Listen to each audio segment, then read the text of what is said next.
On to the last charter question F, to do with FOAs, and I'm going to pass it over to James to talk about that. James. Thanks, Lars. Yes, charter question F was added by the previous PDP, which was IRTP C, and it asked whether the universal implementation of EPP, which is the protocol that's used to communicate between registries and registrars, has eliminated the need for email forms of authorization, FOAs, for transfers. The working group looked at this, and I think we agreed with the folks from IRTPC, mostly the same group, that the FOA, in the vast majority of cases, the FOA was extraneous and just a little bit of paperwork that needed to be done to confirm the authorization of the transfer.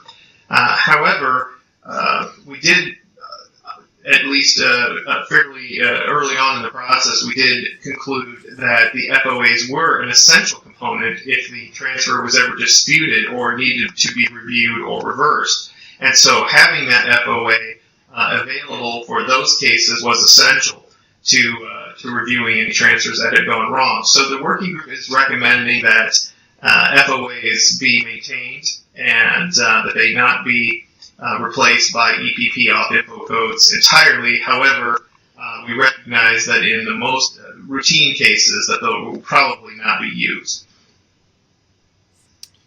Thank you, James.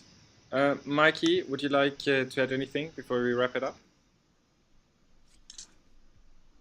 Thanks, Lars. Yeah, I think James did a fabulous job summarizing where we're at, and I just want to add one other thing, which is that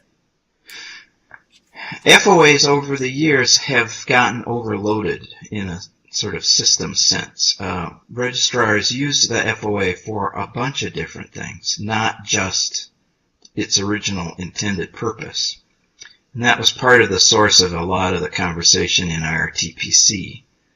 And so one of the things that we're really doing here is almost a bit of reverse compatibility, because FOAs are used in unusual ways, and sort of this is my chance in an informal way. This isn't policy, it's not a real big deal, but just a heads up to you registrar type people that you really don't want to be using the FOA for a whole ton of other stuff, just from a system standpoint, because it teetered on the verge of being eliminated, and from an operational and system standpoint, you probably don't want to do that. At the same time, the registries and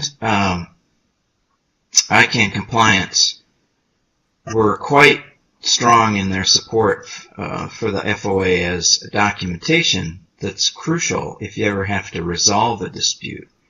And so for that reason, in addition to the reverse compatibility, we kept them.